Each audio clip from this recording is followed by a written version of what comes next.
It's a diplomatic super week here in South Korea. The leaders of South Korea and the U.S. are reuniting for their second summit down in Gyeongju. But before we cover that, President Trump is delivering his speech at the CEO summit in Gyeongju. Here in the studio, I'm joined by Professor Choi Jin. Welcome. Thank you for having me. All right, and also joining us is our foreign affairs correspondent, Kim Bo-kyung. Welcome back, Bo-kyung. Glad to be here. So, Bo-kyung, we are now waiting for President Trump's speech at the CEO summit. And after that, he will be reuniting with President Lee Jae-myung. And remind us that this is not their first time meeting, right? Right. They already met each other in Washington, D.C. in the Oval Office just 2 months ago in August. For us to talk about their major interactions, of course, we need to talk about their first meeting. After seeing then Japanese Prime Minister Shigeru Ishiba on August 23rd, he held a summit with U.S. President Donald Trump in the Oval Office, as I said before. You see, they got off to a very rocky start before the two met each other. Trump at that time warned over social media that he might not be able to do the business with South Korea because of an unspecified purge and revolution, as it was quite chaotic time for South Korea as the presidential election was held after former President Yoon Suk-yeol's impeachment for his martial law attempt. But the two leaders were able to quickly get along, with President Lee asking Trump to play a peacemaker role regarding the Korean Peninsula, saying he could become the pacemaker to assist him. Lee and Trump's first bilateral summit spanned around 140 minutes. We would have to see how long they will go on for this summit. At that time, it was running longer than expected, according to the presidential office at the time. During the talks, Trump highlighted South Korea's shipbuilding capability and asked Lee to help U.S. get back to the shipbuilding business again, to which Lee said he believes that Korea could be part of Washington's renaissance, taking place not just in the shipbuilding sector, but also in the manufacturing industry. When it comes to the trade, they did talk about the deal that they already had agreed on July 30th, setting tariffs on Korean exports to the U.S. at 15% lower than the announced 25%, and Korea pledging $350 billion of investment in the U.S. But nothing concrete about the minor details was able to be reached at that time, and thus there was no joint communique.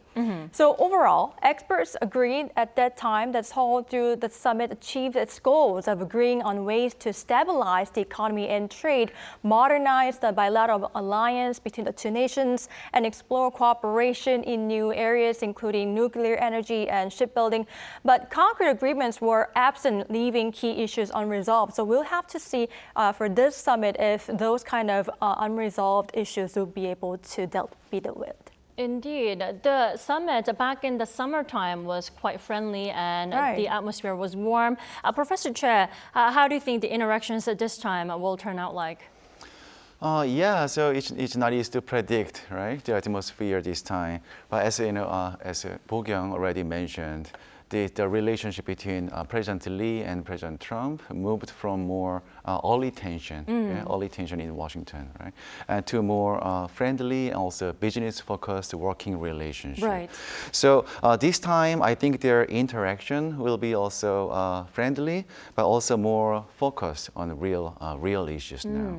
So both leaders already know each other. You know, they exchanged some friendly words in Washington D.C. in August. So they don't need much time for breaking the ice today.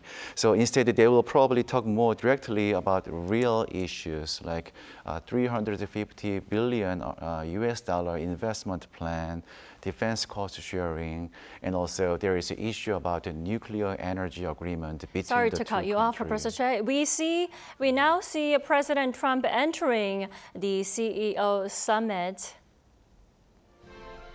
There he's about to deliver his speech, which is one of his first agendas while in South Korea. It's been about less than 2 hours since he arrived in South Korea. He headed over to Gyeongju right away. It looks like he's about to deliver his CEO summit speech. And after his summit speech, he will be greeted by President Lee Jae-myung. Also in Gyeongju, they will hold their summit talks for the second time, followed by their first encounter over in D.C. back in the summertime. Now, we'll come back after his speech. Thank you very much. It's a great honor to be here.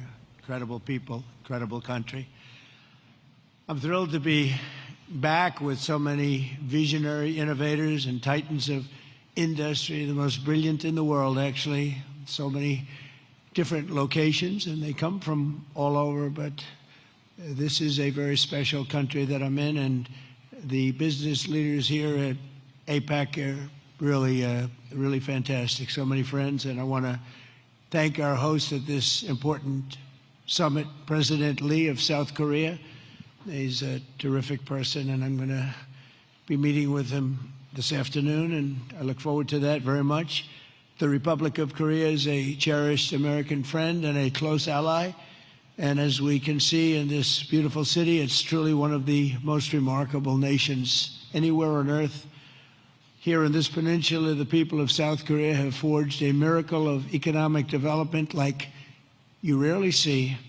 An industrial and technological powerhouse, and above all, a free society and enduring democracy and a thriving civilization. And I want to congratulate you. It's very few places like it. The entire world should be inspired by all that you have achieved, and they study you, and they do so much to understand what you've done, but most of them don't get it. And that's probably good for you. Keep it this way. Most of them don't get it. They want to get it, but it doesn't quite work out for them the same way it works out for you. So that's a great tribute to you. We have some very special people with us today, and I want to thank for the great job he's done, and also for being here, Secretary of State Marco Rubio. Marco, you're around here someplace. Where's Marco? Marco, thank you. Man who's doing a fantastic job, who understands the markets maybe better than anybody. Our Treasury Secretary Scott Bessent. Scott, thank you very much. And somebody that you're dealing with, who you made a very good deal with, because you have very good negotiators, but he's pretty good too, Howard Lutnick, Secretary of Commerce. Thank you, Howard.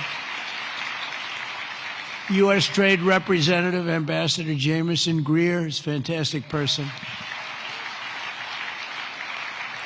And your career's Minister of Trade, Industry, and Resources, Mr. Jung Kwon Kim, who's an incredible man, actually. My people say he's very tough, however.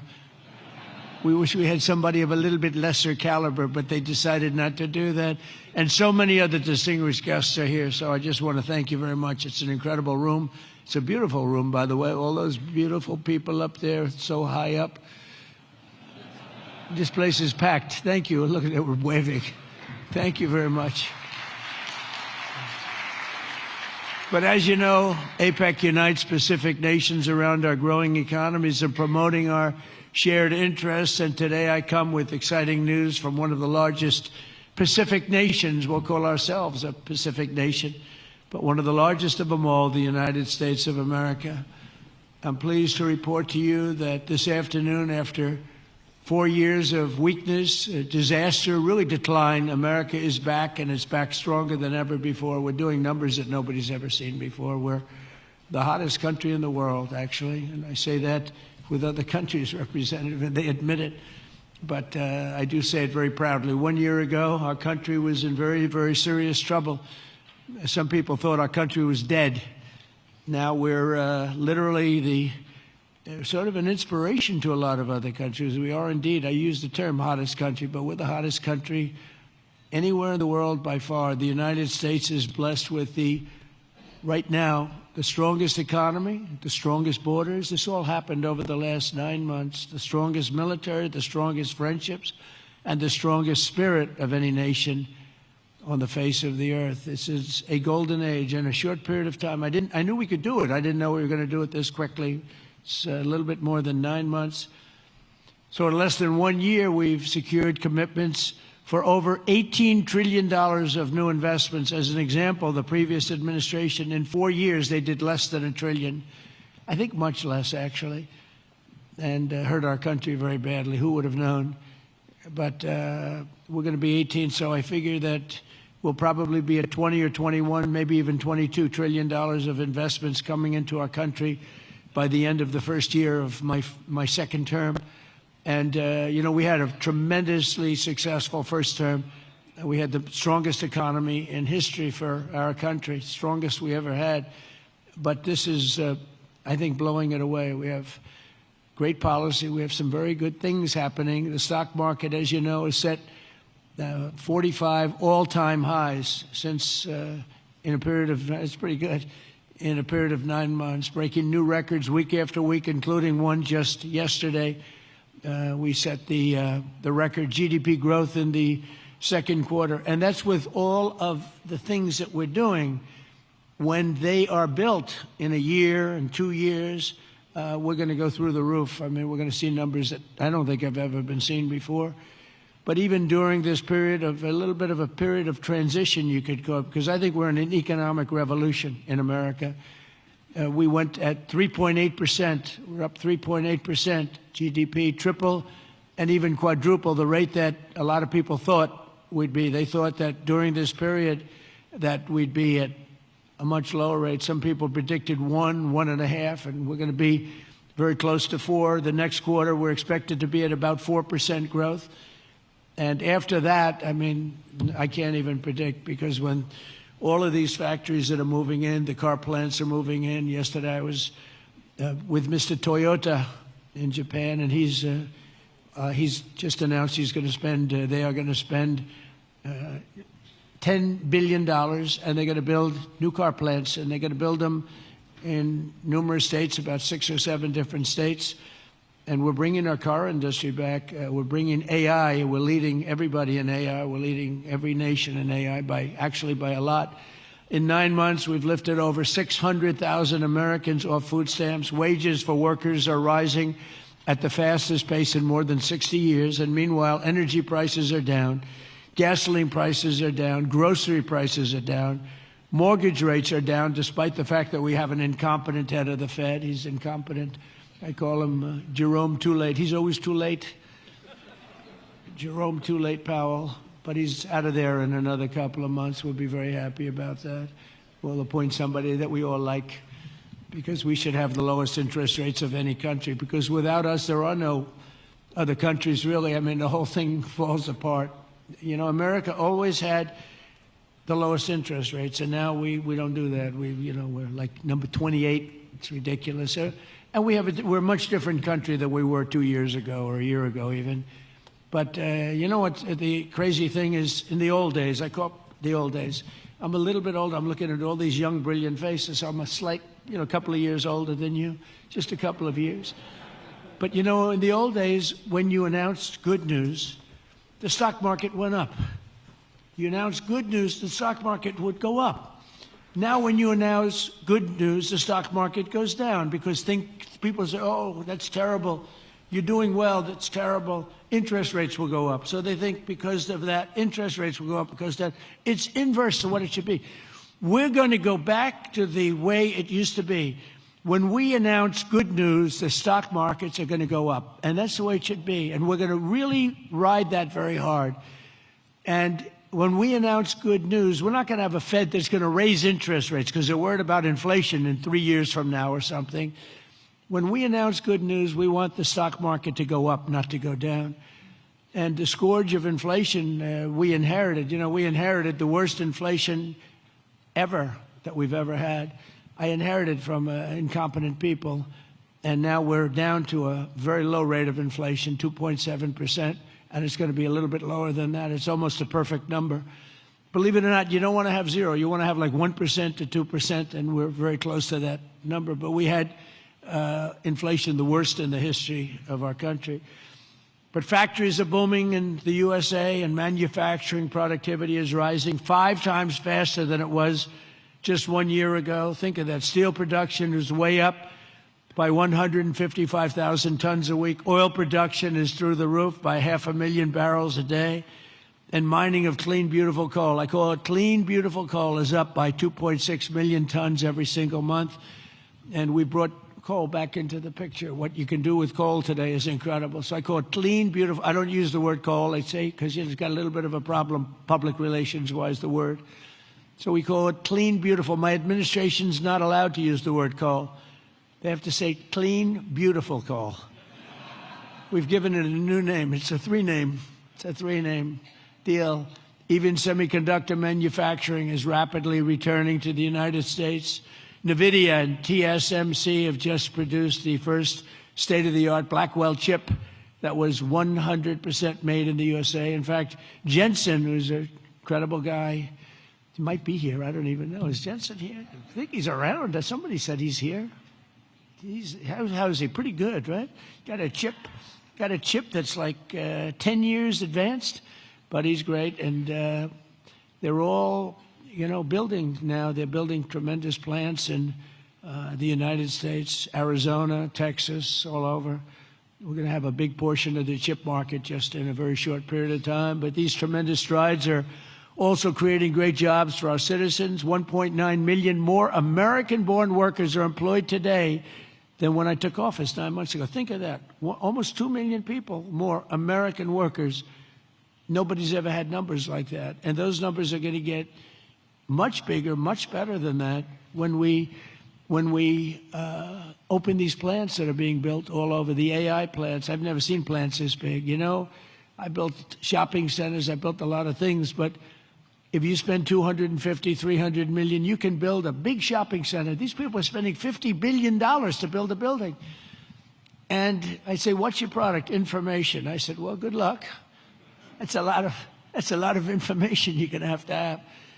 But, they're the smartest people in the world are doing it, and they all think it's great. All I can do is make it easy for them. And what I've done, one of the things that I'm most proud of, because I thought of it like every, country, our electricity production, our energy production is not, it's not, nobody ever saw this kind of a revolution with the AI.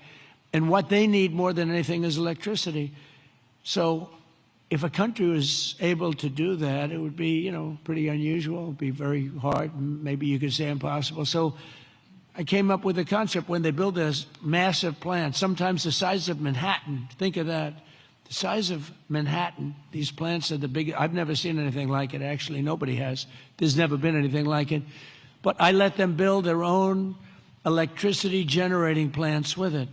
So they're building their own electric. They're sort of becoming an electric producing company in addition to all of the other things that they produce, including information. And what they're able to do is start immediately. We're giving them very fast permits. We're no longer having them wait for 10 years, 12 years, 15 years prior to rejection. They'd go 15 years and then they'd get a vote, a rejection. And by that time, their concepts were old and obsolete anyway. So, it's terrible. And we're getting it done rapidly, literally rapidly. And they're coming up with electric generating plants, the likes of which nobody has seen. The companies are standard companies that do electricity and create power companies. They've never seen anything like it because we have a level of genius, a level of people that are designing things that nobody's ever seen before that produces vast amounts of electricity for their plant. And if they have extra electricity, they sell it back into the grid. So they really, it's really been amazing. And it allows people to start building immediately, and they can't blame the government. They won't blame me because I didn't produce enough out of the grid that's 200 years old. So we have more people now working than at any time in the history of our country. And we've sort of just begun. It's hard to believe, actually, if you knew where we were 2 years ago. All of this is incredible news for Americans and for nations around the globe, and it is for South Korea because we're partners. We're serious partners. We're wedded, and we have a very special relationship, a special bond. In fact, we're working with you on shipbuilding, where you're going to come in. We were the #1 in the world during World War II. We produced a ship a day. Can you believe it? Tankers and freighters and this, a ship a day. And today we're not really building ships, and we're going to start, and we're going to have a very thriving shipbuilding industry, and we're working it with South Korea very much so. In fact, some of the people in this room, they bought the Philadelphia shipyard. I think it's going to be one of the most successful yards in the world, anywhere in the world. It's great. Known for incredible production years ago, and sort of through bad management or bad thinking by people that were prior to me. I mean, you have to blame the president. You can give the president credit or blame the president, but I blame the president. They allowed the shipbuilding industry to go away, essentially, in our country. We're going to bring it back very, very powerfully. When America thrives, our partners thrive, and our alliances thrive with all of the countries. The Indo-Pacific thrives, and that's good for all of us. And the entire world becomes safer and wealthy and greater than ever before. We get along with a lot of countries. We solved a lot of wars and a lot of problems, and that's all good for all of us. The extraordinary American turnaround that I've just described has been achieved not by just continuing business as usual back in Washington. If I didn't win the election, and we won it in a landslide, we won by tremendous numbers. I had a whole thing too big, you have to say, too big to rig. We didn't want any rigging. We had these great polls going in. I said, don't believe the polls. Pretend we're 1 point down. Always assume we're 1 point down. And everybody voted. We won in a landslide. We won all 7 swing states. You have to win the swing states. And we won all 7, which is something that rarely happens. But to win the popular vote by millions, we won everything you can win. The Electoral College by a tremendous amount. We won in counties. They have counties, thousands of counties. And we were 2,700 compared to 525 actually. So think of that. We were 2,750 compared to 525. And that's why the map shows all red. Red being Republican, not something else. Red being Republican. Only a few people understand that one. My administration has rejected the old model of incompetent government that punished success and rewarded failure and made building anything almost impossible. When you come into our country, and many of you are doing that, but when you come into America, you're going to get service like you've never seen before. Quick permits, and we want safety, we want great environmental, we want everything good, but it's going to go quickly. We're rewarding those who build and create and hire and invest in the USA, and we're making America the best place on earth to do business, and that's what it's become very quickly.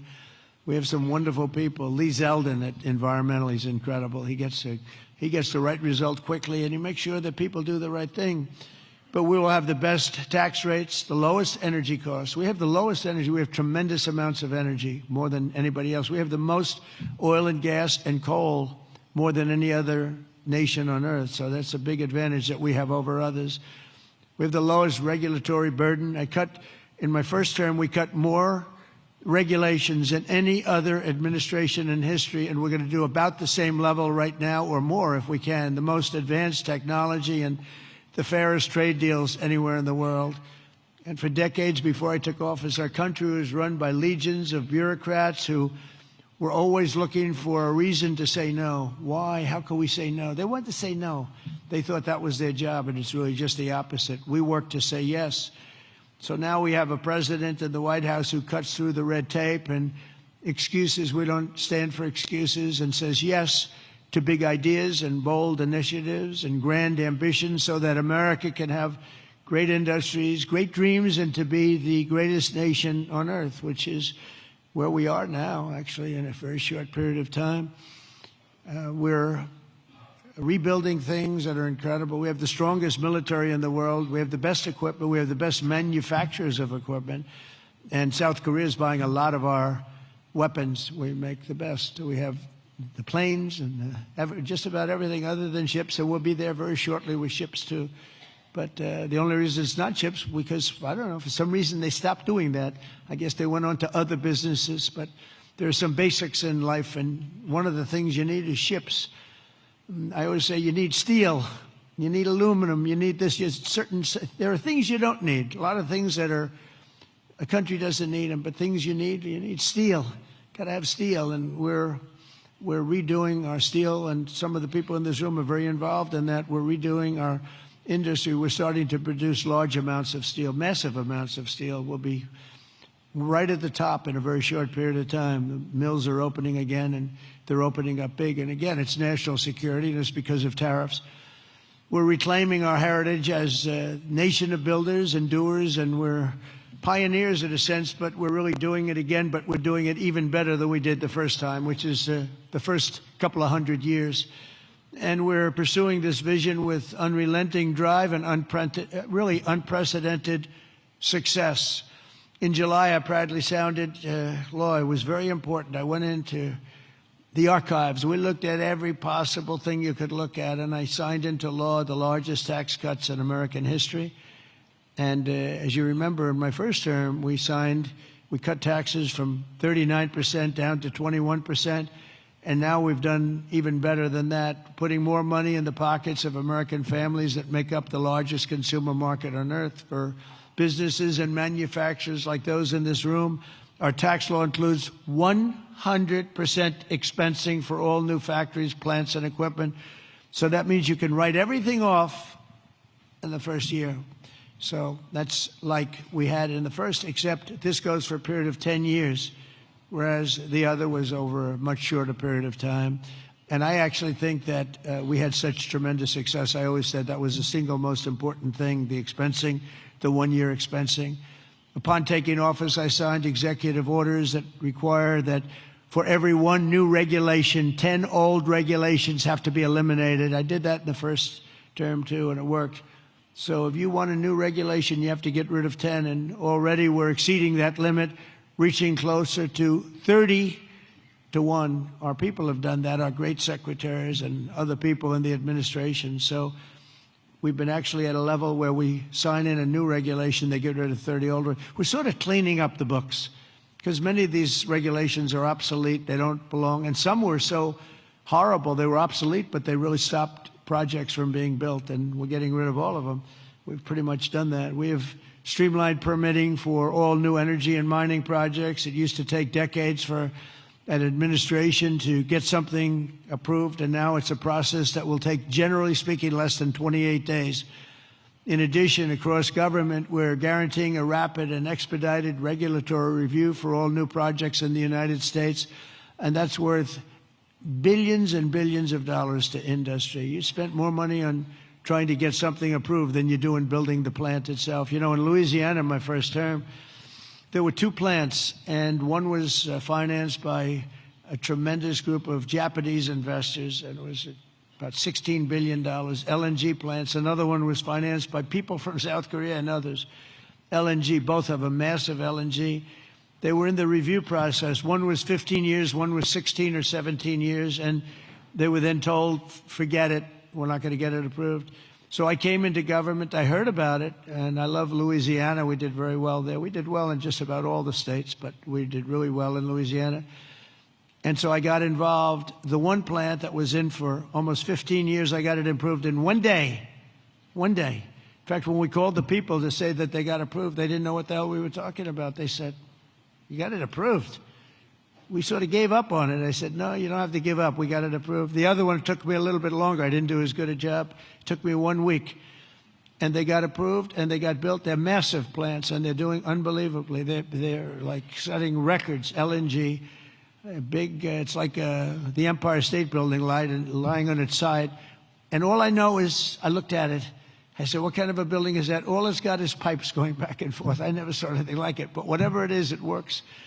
And they've been very, very successful. But think of it, 14 and 15 years, and I got one approved in one day and one approved in 1 week, and they've been doing great, and they've been good for the environment. I've shrunk the size of government for the first time in many years since January. 100,000 bureaucrats have left the federal payroll. You've probably seen that. So we're creating real jobs. We're getting rid of wasteful jobs. Government spending is down 2.5% this quarter compared to 1 year ago. It was going through the roof in the previous administration. And in stark contrast to 4 years ago. I mean, if you look, 100% of all new jobs created in America under my administration have been created by the private sector. Think of that. The government created no new jobs. The private sector created the record number of jobs that we're talking about. That's a country. That's really a success. It's easy to create government jobs. I could say, add a lot of people to your payrolls. I can fake up the numbers if I want, but that's not the way you build a great country. You don't do that here, and that's not the way. But it's a good way to show good numbers, I'll tell you. You just tell everybody, hire a lot of people. That's what they used to do under the Biden administration, under Barack Hussein Obama. You had, they'd say, hire a lot of people so we can make our numbers look good. I do the opposite. And we have real numbers. These are real numbers. There's truly no better time to invest in the USA. The results speak for themselves. Since the election, TSMC has pledged to invest $100 billion in the United States. So they're coming in from Taiwan. We have tremendous numbers of companies coming from Taiwan and building in the U.S. Apple, $600 billion investment. Hyundai, $26 billion. Micron, $200 billion. SoftBank, OpenAI, and Oracle, over $500 billion. Amazon, $35 billion. Pfizer, $70 billion. JERA, $200 billion. Google, $25 billion. NVIDIA, $500 billion. Genentech, $50 billion. Johnson & Johnson, $57. We're bringing back all of our pharmaceutical business. IBM, $150 billion. AstraZeneca, $50 billion, among many others, many others, too many to talk about. But one of the most significant factors in this remarkable surge of new investment has been my transformation of trade policy. 8 years ago, I came to this very summit. I was here. Does anybody remember? I don't know. I remember. Does anybody remember what I said? Yeah, there's a few hands up there. It must have been a great speech. 3 people. It's not too many people. But there's no reason to, because you saw whatever I said, I did. And for the first time, I laid out the principle that economic security is national security. Economic security, that's for South Korea, that's for any country. But economic security is, in fact, national security. I made the case that the global trading system was broken and in urgent need of reform, had to be fixed. The system had been exploited by countries that broke the rules at the expense of countries that followed the rules to a T, and asked the nations of APEC to be our partners in making the system fair and more sustainable for all of us, and we all work together, the APEC nations. 8 years later, as I'm back here in Asia, and I'm pleased to say that the positive vision for revolutionary reform I laid out, it seems like a long time ago, is now a reality. What really seems amazing is that we did all these things. We stopped a lot of wars. We did so many different things, made our country strong. Thank you. Thank you. And the campaign seemed like so long ago. And I was reading something today in one of the journals, and they said, can you believe it? 1 year ago, I was campaigning to win. Think of that. It was about a week. In a week, it'll be November 5th. And November 5th was the election. I said, can you imagine that? Here I am, president. We've done so many different things, economically, militarily, peace-wise, peace through strength. And yet, 1 year ago, it's not long ago, I was campaigning. We didn't win. We were campaigning, and then we had the election, and we had a great election. And the spirit in our country is like incredible. If you compare that, we lost a lot of spirit in our country. Our country is depressed. They were very depressed, and they had a right to be. But around the world, we're signing one trade deal after another to balance our relationships on the basis of reciprocity. Very important word. On this trip alone, I've signed groundbreaking agreements with Malaysia, Cambodia, Japan. Our deal with the Republic of Korea will be finalized very soon, like moments or very shortly thereafter. These agreements will be incredible victories for all of us, because everyone is better off when we have stable partnerships, not plagued by chronic problems and imbalances. Probably you know that President Xi of China is coming tomorrow here, and we're going to be, I hope, making a deal. I think we're going to have a deal. I think it'll be a good deal for both.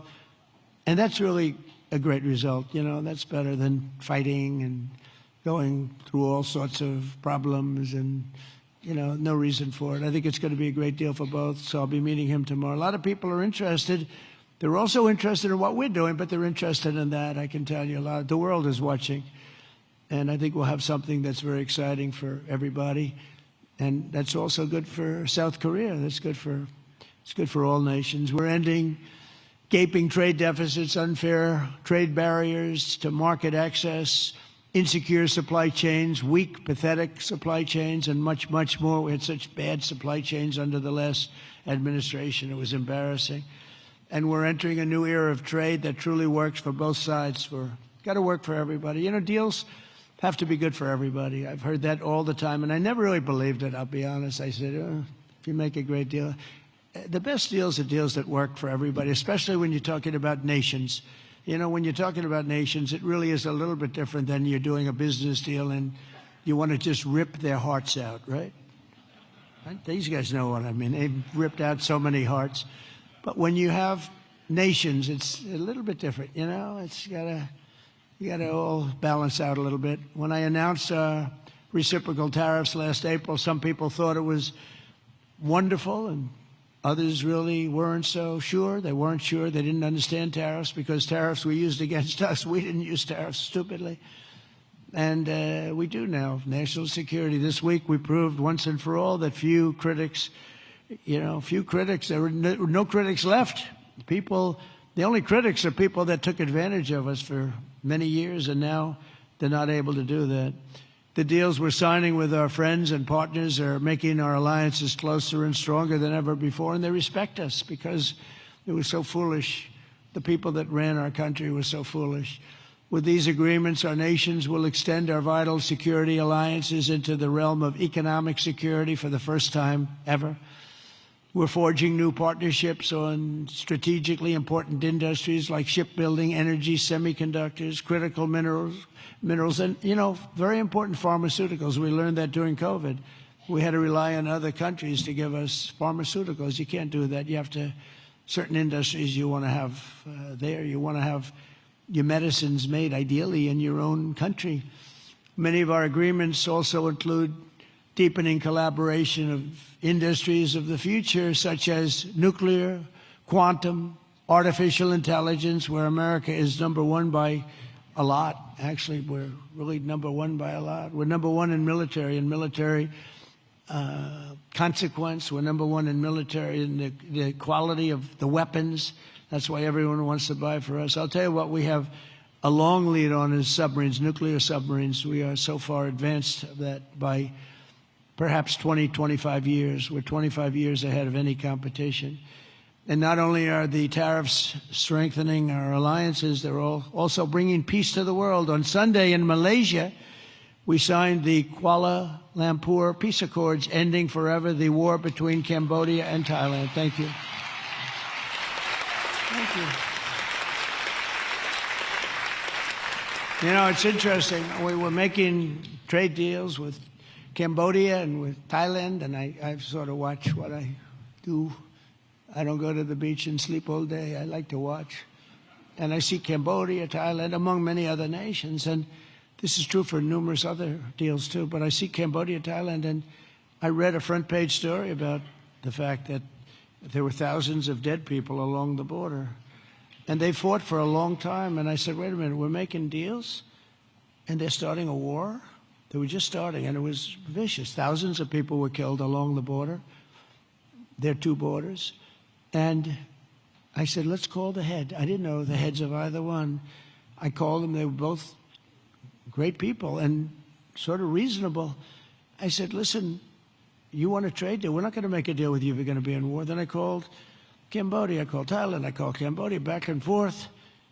And after about 2 days, we ended up with the help of Malaysia. Malaysia was like a mediator, and we used a beautiful facility in Malaysia because it was too hot. The other two, and I don't mean hot weather-wise, I mean it was hot.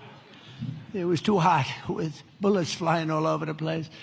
And Malaysia was fantastic, and they helped implement it. The prime minister was great guy, just left him. And within 2 days, we signed the deal. And the two people came in, they were like best friends.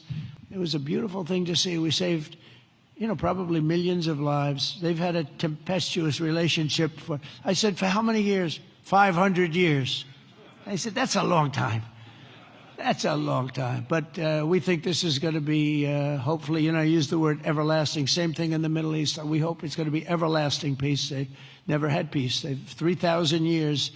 and we signed in the Middle East. But I've ended 8 wars in 8 months, and in many instances, trade has played a big part in getting those wars ended. On top of it all, tariffs now projected to reduce our deficit by $4 trillion over the next 10 years, and I think actually much more than that. That's national security, because you can't have deficits and you can't have debt all over the place. And stops inflation and strengthening the dollar and ultimately balancing our federal budget, which I think we're going to do very quickly, only because of our policy of fair tariffs.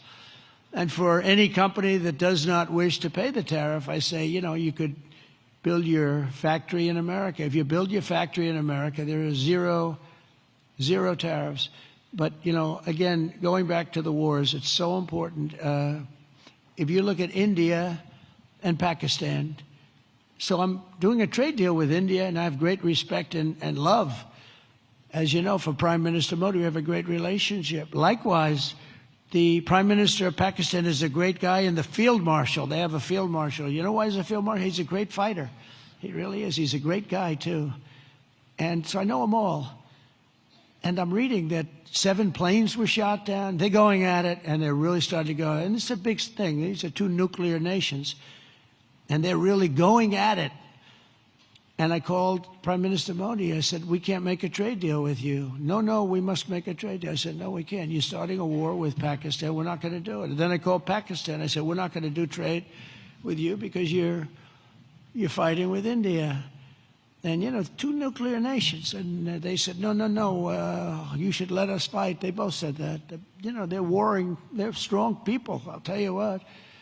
Prime Minister Modi is the nicest looking guy. He says, and he looks like you'd like to have your father, he's a killer. He's tough as hell. No, we will fight. I said, whoa, this is the same man that I know. But after a little while, and they're good people, and after literally 2 days, they called up and they said, we understand, and they stopped fighting. How is that? Isn't that amazing? Now, you think Biden would have done that? I don't think so. Most people wouldn't have thought of it, but, they wouldn't have thought of it. No, but here we are, we're doing deals. So you add an extra sentence, and you say you have to stop shooting at each other. 7 planes were shot down. You have to stop the war. And they stopped the war. And if it weren't for the tariffs, I said I was going to put 250% tariffs on each country, which means that you'll never do business. In other words, there's nothing you can sell for 250%. That means that's a nice way of saying we don't want to do business with you. You don't have to say that, because that's a nasty, we don't want to do business. No. You say we're going to put 250% tariffs if you don't stop the war. And they understood that, and within 48 hours we had no war, no people killed. I mean, it's makes me feel so good. It's we saved millions and millions of lives with all of them. Azerbaijan. If you look at just take a look at that one. That was going on for, I think, 38 years, right? And President Putin called me. He said, "It's amazing. It's amazing. We couldn't get that war stopped. 38 years it went on, millions of people killed, and we got it done." And the 2 countries came in, and they were in the White House, and they started off here. And they got closer, closer, closer, closer. After an hour, they were hugging each other in peace. It was amazing, actually. It was beautiful to see 2 very good countries, 2 very good leaders. One was there for 22 years, one was there for 7. And they both said, my entire political life, all I did was shoot people on the other side. And we got it closed up. And we did that 8 times. The only one I didn't do is Russia, Ukraine, but that'll get done too. That'll get done. I thought that was going to be an easy one because of my relationship with President Putin. He turned out to be a little different, but I think it'll get done. It would have never started if I were president. That war would have never, ever started. So we've used trade to create peace in a lot of different locations. We also solved the war in Africa, Congo, Republic of Congo, and Rwanda. That was much smaller to do with trade, more to do with common sense. They were fighting for years. 10 million people were dead, and we got that one done too. So we did a lot of them. We did 8 in 8 months, And I think the other one's going to come along. I really think so. I thought that would have been one of the easier. Who would have thought we created peace in the Middle East but didn't get Russia and Ukraine?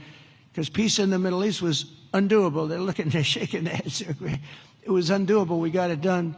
3,000 years, okay? They never had peace. They never had anything like it. We have all countries signed up, and the level of spirit and everything. I think it's going to hold for a long time, hopefully forever. Hopefully that's an everlasting one too.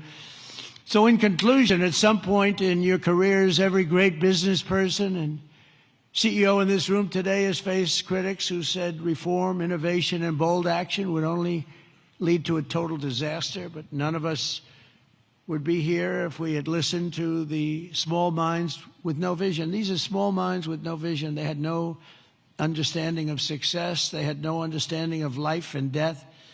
True success comes from having the confidence and the courage to prove the doubters wrong. And oftentimes you'll go the opposite way of almost everybody, and you'll be the one that's right, and the others will be the one that's wrong. And that's where you have your greatest successes. And that's what America and our Indo-Pacific partners really are doing this week, and what our businesses and entrepreneurs do each and every day. That's what you do, the most successful people in the world. Together, we're solving the challenges that no one before us has ever been able to solve, and we're forging a free and open Indo-Pacific, and for all of the people, we're creating a future of dignity and security, prosperity and pride. From the rolling hills of San Francisco to the gleaming streets of Seoul, from the bustling factories of Toledo, Ohio, to the bright lights of Tokyo, from Pittsburgh to Palawan, from Boston to Bangkok, from Detroit to Da Nang, and from Cleveland to right here in Gwangju. Nice place. Did I do good with that one? Did I do okay? Gwangju.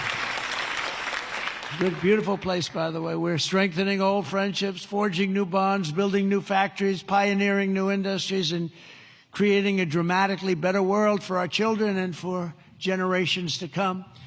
Together we will build a future of strong, independent nations on both sides of the vast ocean, joined by our common interests, united by common values, and reaching constantly toward a richer, safer, and more peaceful Pacific with fairness, persistence, and common sense. That's such an important two words. We will build together, we will trade together, we will prosper together, we will thrive together, and above all, we will win together like never before. We're going to have an incredible relationship together for generations to come.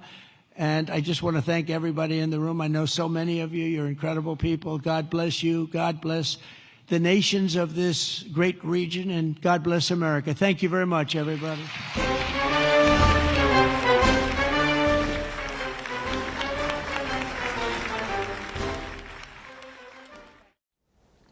There, we just watched APEC CEO Summit speech delivered by U.S. President Donald Trump. Back here in the studio, I'm joined by our foreign affairs correspondent Kim Bo-kyung, and also Professor Choi Hyun-jin. Professor Choi, what did you think of this speech? I mean, he started off by praising his delegation, including economic chiefs and also South Korea's trade minister. But what else stood out to you? Yes, but for me, the most of the message was the domestic political message to American voters at home. But 3 points came to my mind. The first one is he said economic security is military security. Right. And this shows, his priority lies in trade and economy. Right? And also, interesting point was he called the Kim Jong-un, the Minister of Commerce, South Korean Minister of Commerce, as a tough guy. Right, tough. Yeah, right. So it shows how difficult and tough is the ongoing trade negotiation between Seoul and Washington, right? And thirdly, he also mentioned about the shipbuilding cooperation between the two countries, right? The so-called Masga project, right?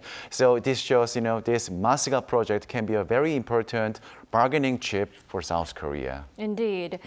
He did hint how tough the negotiations between Seoul and Washington have been for the past few weeks and months. And of course, multiple rounds of talks have taken place, but we're not close to a deal yet. Not yet. Right. And Bo-kyung, what did you think of the speech? Well, overall, I think Trump showed his casual tone of speech as he always does, including like our professor already talked about calling Kim Jong-un tough, and also he was trying to pronounce Kyungjoon's name properly, so that was fun. But overall, he was trying to show off his economic success. He boasted a bit about how U.S. is trying to re-enter the golden age and how he was able to bring 22 trillion US dollars of investment into the country.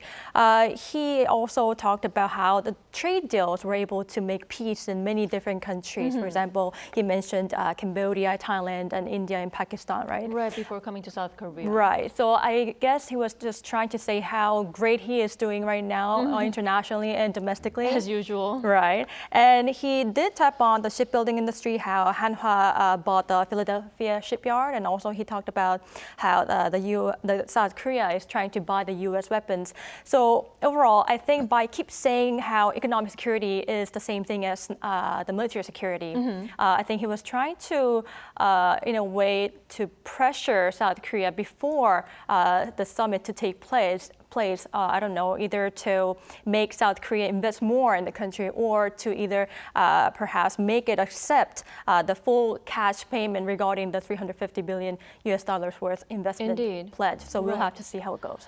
Certainly, it's for sure that Trump wants to seal a final deal here in South Korea while he is in Gyeongju. Again, it is a diplomatic super week here in South Korea. In fact, it's summit day over in Gyeongju.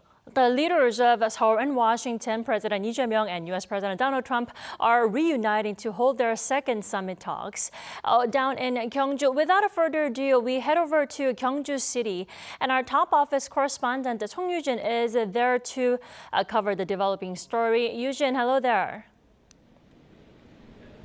Right. Good afternoon, Tommy. So as you mentioned, President Lee and President Trump are expected to meet soon at the Gyeongju National Museum.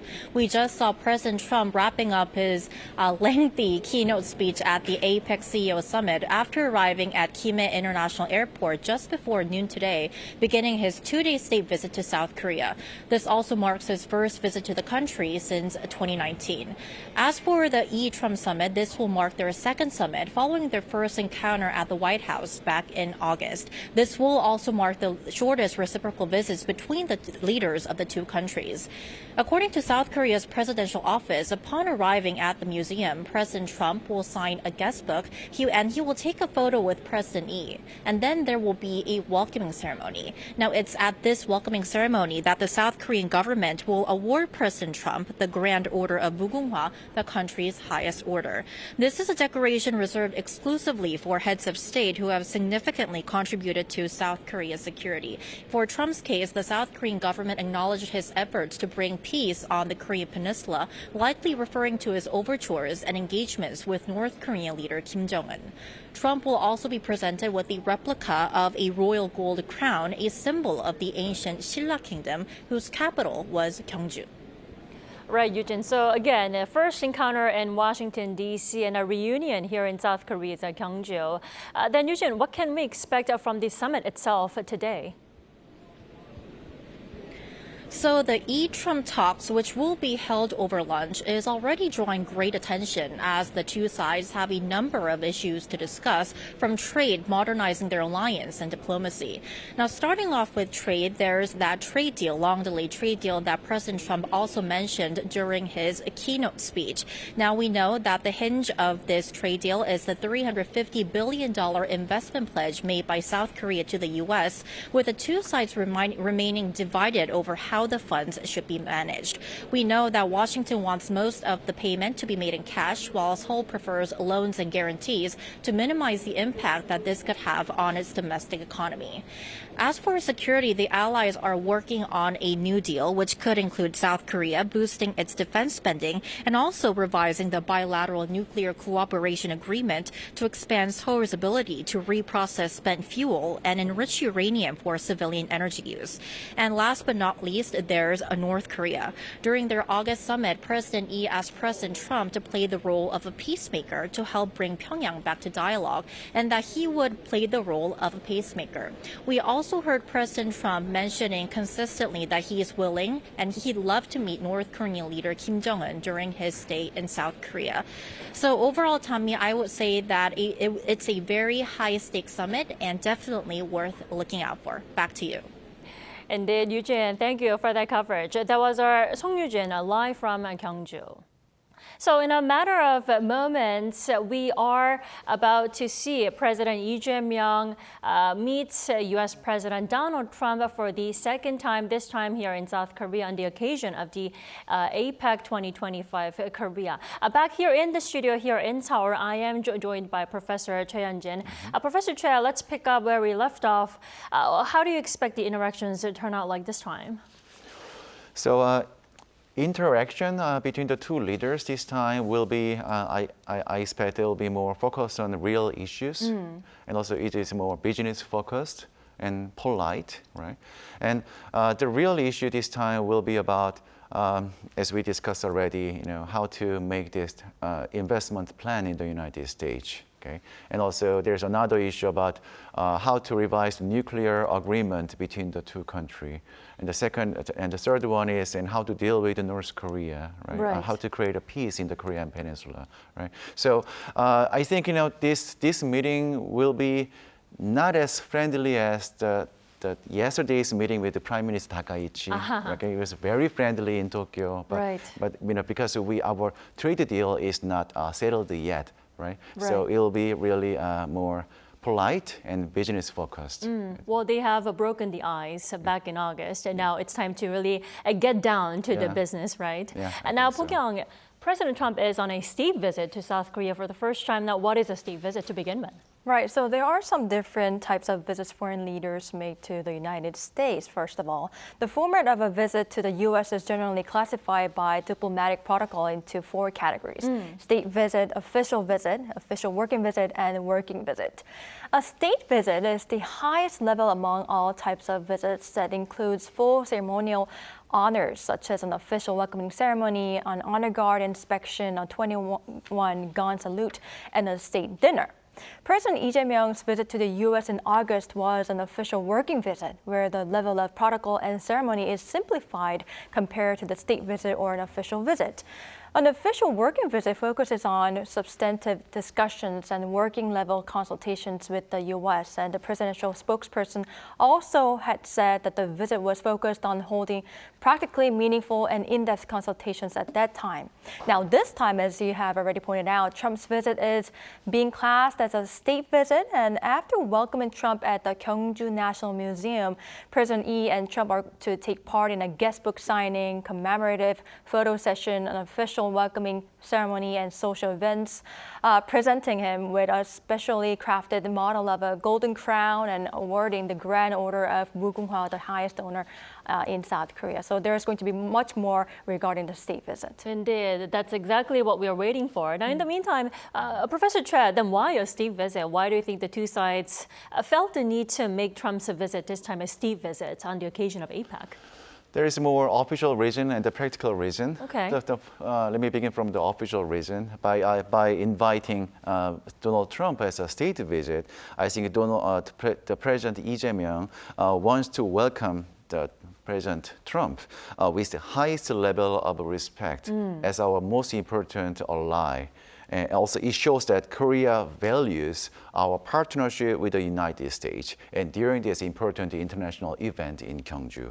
And also for the United States as well, it helps President Trump show that the alliance with South Korea is very strong. Right. But there's also a practical reason as well. So we know that Xi Jinping will visit Korea tomorrow. Right. So, how can we treat both leaders like, equally, right? So we decided that They both are we will give a state visit both Trump and also Xi Jinping, right? That's the way we can make some balance, the balanced foreign policy between the United States and China.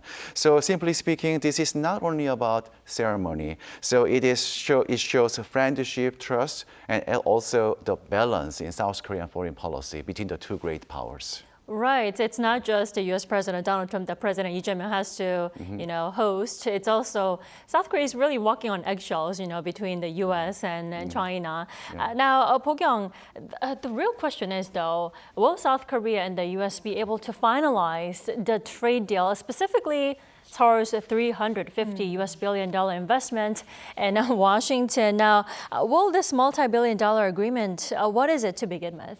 Well, I'm sure we all remember how Trump imposed tariffs on many countries right after he began his second term. And South Korea was no exception, even though it is one of 3 Asia-Pacific countries that had a comprehensive free trade agreement with the United States. Many countries were rushing to cut deals ahead of August 1st when Trump had promised higher tariffs will kick in. And South Korea was having extra difficulties in reaching a deal due to the presidential election, which followed former President Yoon Suk-yeol's removal from office in April for his martial law attempt. The deal was eventually made on July 31st, as I remember, with U.S. agreeing to lower its reciprocal tariffs on South Korea to 15% from the proposed 25% in exchange for massive investment pledges and market opening. South Korea has agreed to make $350 billion of investment in the U.S., comprising a $150 billion fund for bilateral shipbuilding cooperation and another $200 billion fund for investment in advanced sectors such as semiconductors, batteries, and biopharmaceuticals. The biggest sticking point was that Washington has been demanding a full cash investment or an upfront equity contribution, which Seoul said is unrealistic given the country's foreign exchange constraints. So basically, the two countries have been discussing details of how this investment should be implemented. Right. So it's all about direct cash investments, right, Professor Choi? Yes, as Bo-kyung said, the main issue is still about how to make this investment in the United States. Right. So as we know, the United States wants a very quick and also a big investment in cash to show this achievement to the American people at home. So right now, the America is asking about $200 billion in cash right away, okay, out of this 350 right. Total investment. But recently, Washington tried to make a new offer. Instead of a one-time payment, the U.S. proposed that Korea can pay $25 billion every year for 8 years. Okay, so but Seoul didn't even accept this American offer. Right. Okay, then we are worried that this offer could still put too much pressure on South Korean economy and also too much pressure on South Korean foreign exchange market. And that's why we prefer a slower and more flexible schedule of this foreign investment in the United States. And also we want a more fair system for sharing profit and the losses from this investment. And while the United States want a stronger guarantee for American companies. So the two sides agree in principle, in terms of the total amount of money. Okay, but however, we disagree on timing and the method of this investment, and that's why the talk between the two countries are moving rather slowly, and also even after many rounds of negotiation in Washington. Right. For those of us just joining us, we are covering the second South Korea U.S. summit taking place down in Gyeongju City, the host city of the APEC 2025 Korea. We are seeing footages of the Gyeongju National Museum in the city where the two leaders will reunite. Now, we are just hearing that President Lee Jae-myung has arrived at the venue, and we've also seen footages of President Donald Trump heading to the venue site after delivering his APEC CEO summit speech. Excuse me. Now, Professor Choi, now some analysts say there's no reason for the U.S. side to rush to settle a deal. Is that true? That is partly true. Partly true. And there, Donald Trump also wants to show the quick result to the American people, okay, right?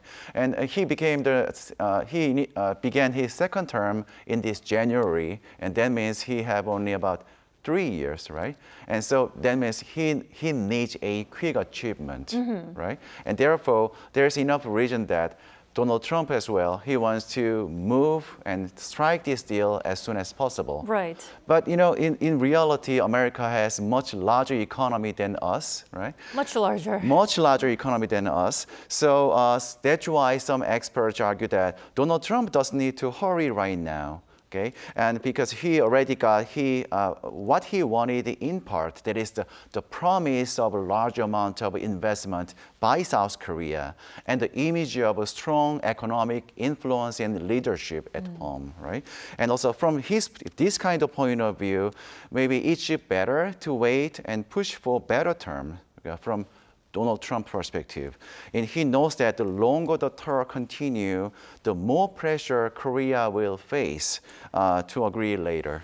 Okay? And so he can take his time and wait for Seoul to come closer to his original idea. So waiting for that moment for Seoul to give in, right? Yeah. Well, Pok-young, we've seen clear differences between the two sides. Now, what do the leaders of Seoul and Washington have to say about the current situation? Well, their views on current situation are quite different from each other indeed.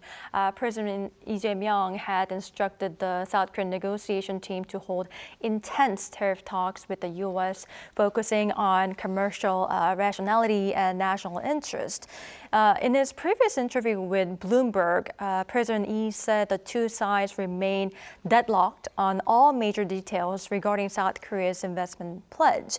He said that all issues such as the method, amount, and timeline of the investment, as well as how to share losses and divide dividends, still remain sticking points, though he stressed that a delay does not mean failure. And also, the National Security Office's third deputy director said a deal is unlikely to be finalized by the summit, so we'll have to wait and see how it goes. But meanwhile, President Trump said it in a quite different tone. Trump, on his Asia tour, made some remarks to the reporters aboard Air Force One, where he said that U.S. is very close to finalizing a deal with Korea. Trump said that I think his saying was interpreted as an attempt to pressure South Korea to make a decision, expecting that South Korea would accept the cash investment conditions as he had demanded. And as we have already heard from his speech from the CEO summit, he also talked about how he is expecting to strike the tariff deal with Seoul. So I think he is saying that in order to give us some kind of pressure. Right, for Seoul to give in more. Now, Professor Choi, I had to say this. What if the two sides fail to reach a final deal, which is possible still? What happens next? Yes, that's possible right now, okay, in Gyeongju. Frankly, I don't expect a final deal made within several days. But even if there is no final deal, it does not necessarily mean breakdown of the negotiation between the two countries. I think even after Gyeongju, both sides will keep talking, and maybe through working level meetings in Washington and also in Seoul between some ministers of both countries. And we know that walking away completely would hurt both the economy and even security, right? And we are living in a world where military cooperation with North Korea and Russia are growing, and there's closer cooperation between China, Russia, and North Korea. And that's why it is time to cooperate better between Seoul, Washington, and Tokyo.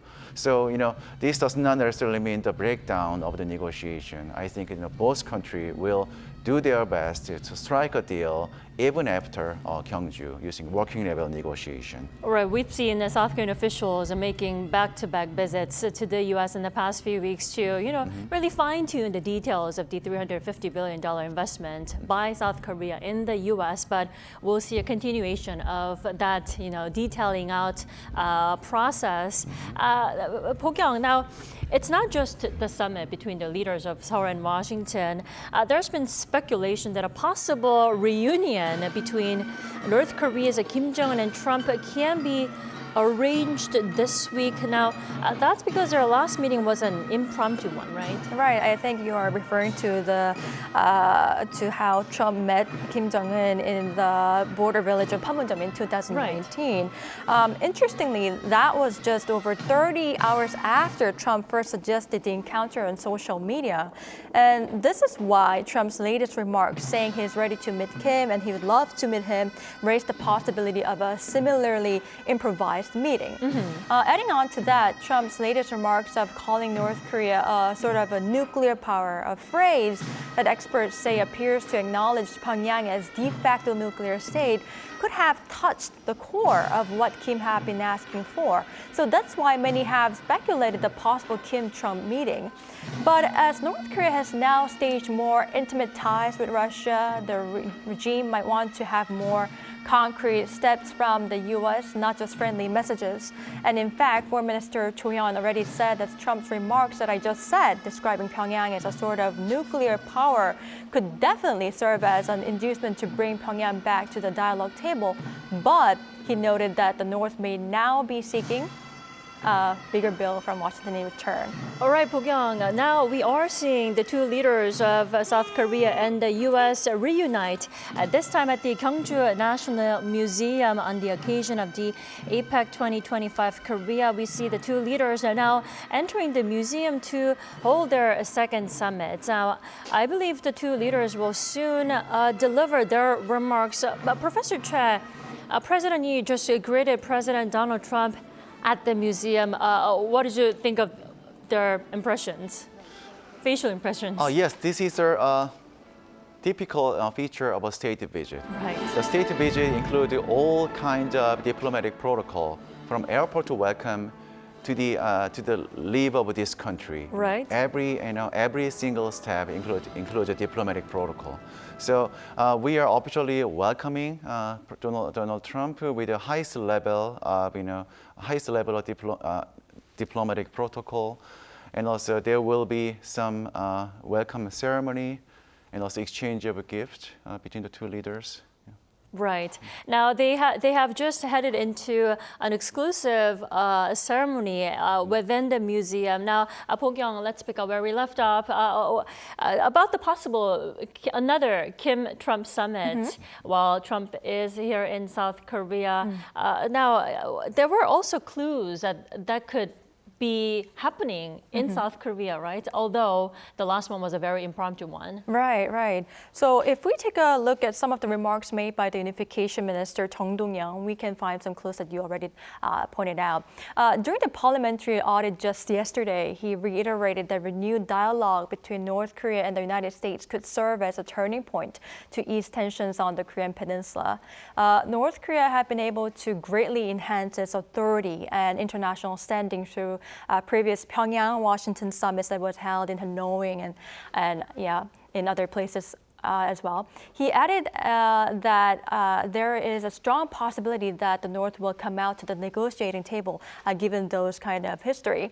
In fact, there were some signs and indications that Kim is willing to meet Trump. According to the minister, on last week Friday, the North conducted a beautification work near Panmunjom area, clearing and tidying up the surroundings, which were able to be observed with a naked eye from the southern side of Panmunjom.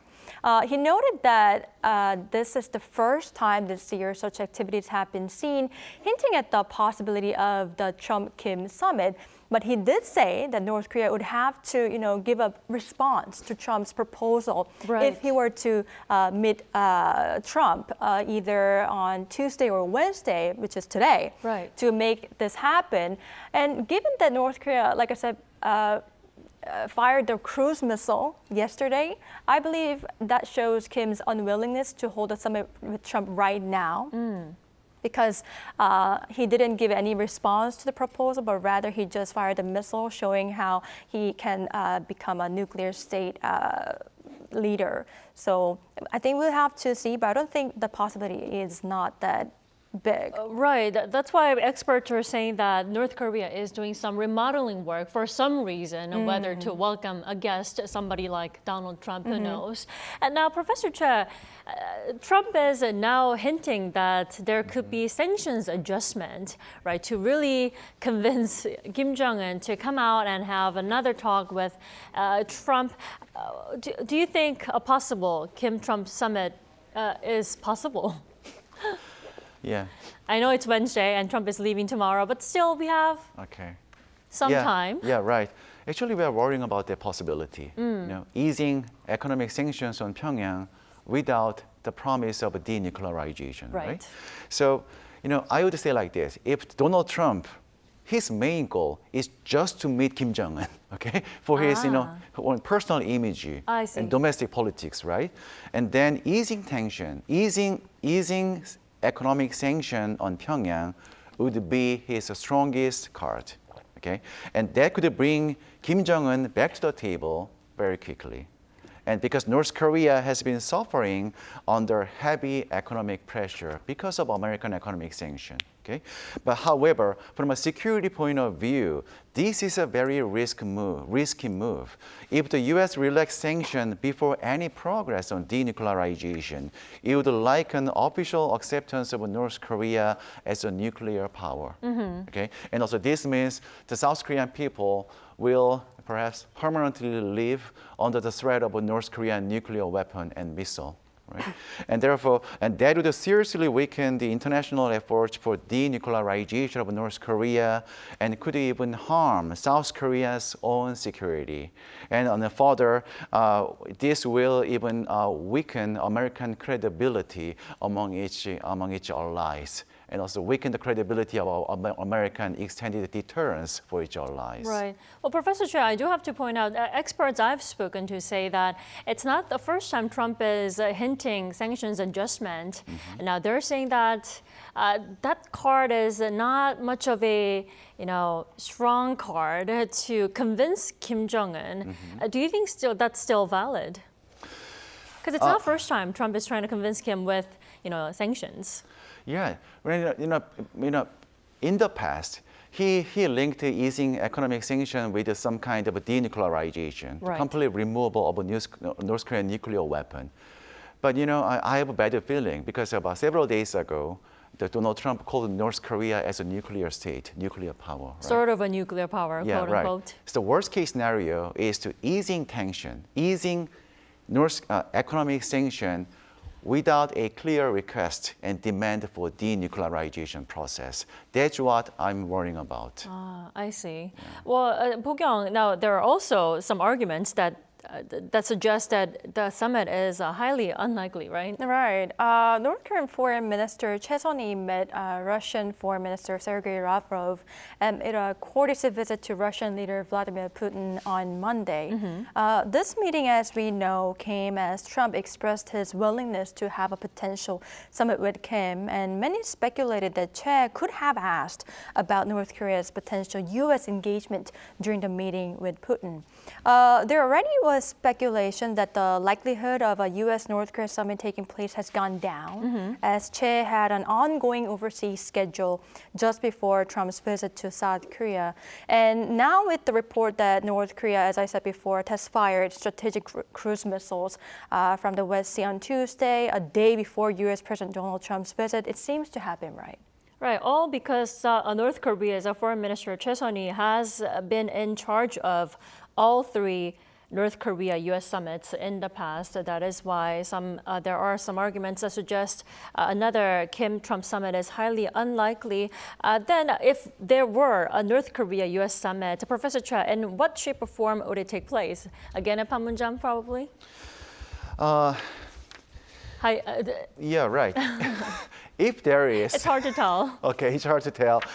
If there's any kind of meeting between the two leaders at Panmunjom, it would most likely to be a very short and symbolic one between the two leaders. Professor Che, sorry to cut you off. ultimately. We now see on the screen the two leaders of South Korea, U.S. entering the main venue at the Gyeongju National Museum. They have just finished, it appears, they have just finished their closed, short diplomatic protocol you mentioned, right? Probably the signing ceremony at the guest book, and it looks like they're about to deliver their official remarks ahead of their, bilateral summit talks, right? Mm-hmm. There it begins to officially welcome U.S. President Donald Trump as a guest of a state visit from the United States. Now, Professor Che, this is the official welcoming ceremony, right? And they go into their bilateral talks. What do you expect them to say ahead of their, exclusive bilateral summit talks? Before the bilateral summit talk, I think they will exchange some welcoming words. Okay. As Donald Trump, said during his speech at the APEC CEO summit, he praised the history and also democracy and the brilliant economy of South Korea. I think Donald Trump will praise South Korea and also the leadership of President Lee Jae-myung, and also Lee Jae-myung will show their sign of gratitude for Donald Trump's leadership, because he contributed to the security and stability of the Korean Peninsula, right now and also during his first term, okay? And also because maybe he will ask, Donald Trump, to make some changes in the Korean Peninsula as a peacemaker of this country. Definitely. Well, Pogyong, based on many official welcoming ceremonies we've watched between leaders of many other countries with South Korean leaders, what do you expect the two leaders to say ahead of their summit talks? Well, as our professor already pointed out, they are going to talk, exchange welcoming words to each other, but I don't think it's going to be really casual because they need to, tap on several contentious issues right after sharing those remarks, right? They need to talk about the tariff deal. They need to also fine-tune the other stuff so that they can either announce the joint statement or not. So I guess they are going to be very friendly to each other, in my opinion, but I don't think it's going to be really casual and really easygoing because there are things to be done. Exactly. The things to be done includes, of course, South Korea's $350 billion investment by South Korea in the U.S. Professor Che, there have been multiple rounds of tariff negotiations, on the working level. Now, today, if there's any solid deal, today's where they are going to seal the deal. But it's safe to say that the details have been already out, right? Well, among the officials. Yeah, I think there is some level of agreement between the two countries. Okay, we now agree on the total amount, $350 billion American dollar. We know that. And also, what is the portion of cash in this amount? So, based on the news media, it seems to me that we agreed to pay about $200 billion in cash. Okay, and the remaining 150 in the other forms of investment. But now the remaining issue is the speed and the method of making this investment. As I said earlier, the United States is asking us to pay $25 billion every year, right? Okay, for 8 years. 8 years, right? And we are arguing that this is even it's too much burden on South Korean economy, right? So that's why we rejected this American offer. Okay, so we are now negotiating about the details of making this cash payment. To the United States. Right. For those of us just joining us on Arirang TV, we are covering Rok-U.S. Summit. We see President Lee Jae-myung now shaking hands with American officials, American delegation visiting South Korea upon a state visit. Now, Pogyong, like I mentioned, this is a state visit by U.S. President Donald Trump. What is a state visit to begin with? Right, so the format of a visit is generally classified by diplomatic protocol into 4 categories, as I said before. State visit, official working visit, and working visit. A state visit is the highest level among all types of visits that includes full ceremonial honors such as an official welcoming ceremony as we are seeing right now, an honor guard inspection, a 21-gun salute, and a state dinner. President Lee Jae-myung's visit to the U.S. in August was an official working visit where the level of protocol and ceremony is quite simplified compared to the state visit or an official visit. So it could be quite different from what we are seeing right now. Exactly. Well, this is the official state visit by U.S. President Donald Trump. Professor Che, again, do remind us why a state visit to South Korea, especially on the occasion of such a huge event here in South Korea going on, APEC? Yes, this is a very important moment for South Korea. We are dealing with a very important trade deal with the United States. And also, we need a stronger security guarantee from Washington. Indeed. Okay? Yeah, in the situation of emerging and the growing security threat coming from North Korea, right? And therefore, and this is the reason why we are giving the highest level of respect and honor to President Donald Trump in this important week of global diplomacy. And also, there's another more practical reason. So we have another state visit tomorrow. There is a state visit by Xi Jinping, the Chinese President Xi Jinping, right?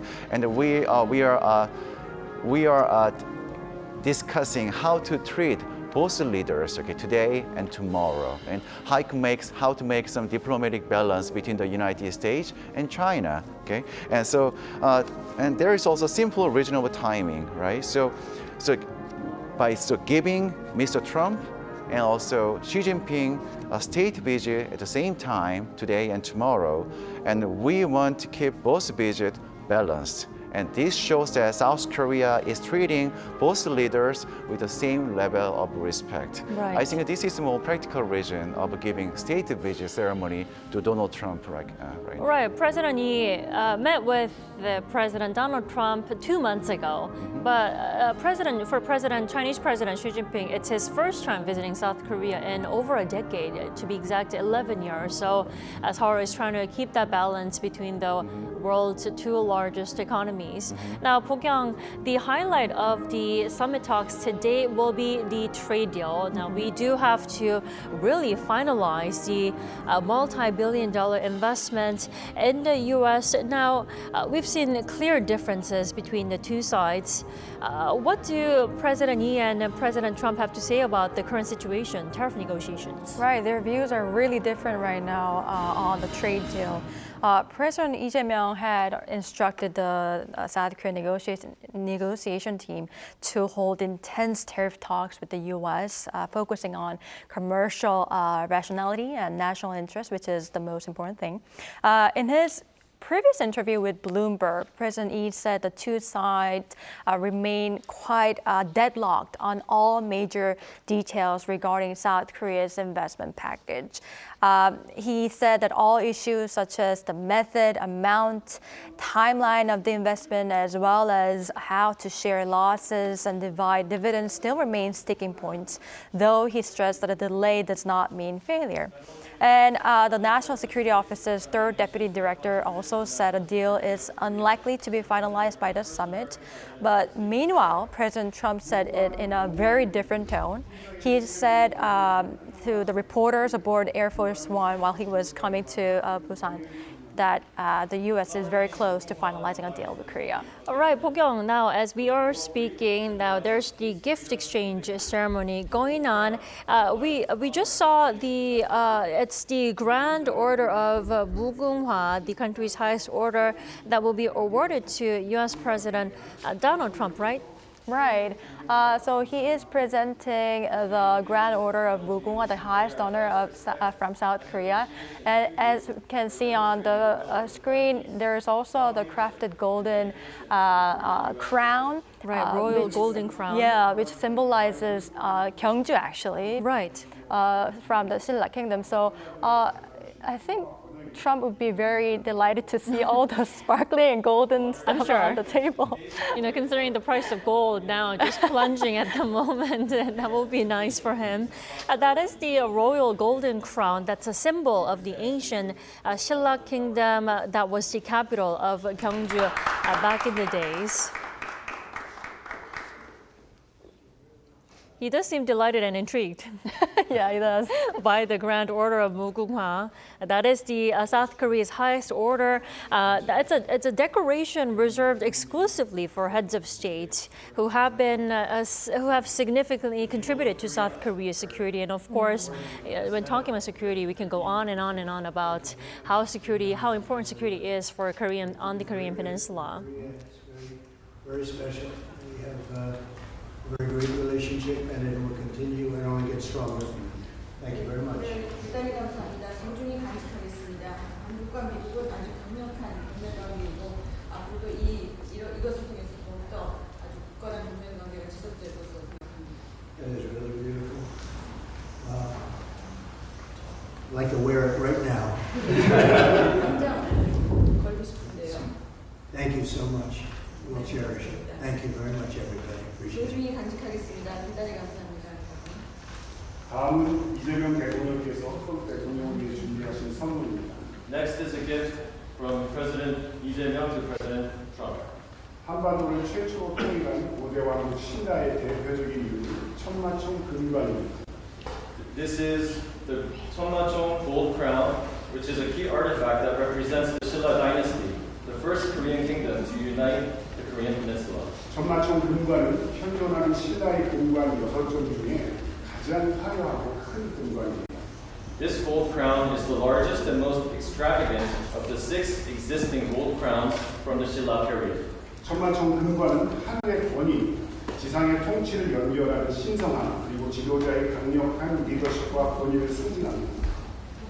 The Cheonmachong gold crown symbolizes the divine connection between the authority of the heavens and sovereignty on earth, as well as the strong leadership and authority of a leader. 경주를 국빈으로 찾으신 우리 트럼프 대통령님께 한반도에 처음으로 평화를 가져온 신라의 정신과 함께 한미 동맹의 푸른기를 상징하는 이 금관을 선물로 준비하였습니다. We present this gold crown to you on this joyous occasion of your state visit to Gyeongju, because it symbolizes the spirit of Shilla, which brought peace to the Korean peninsula for the first time, and the opening of the golden age of the Korea-U.S. alliance.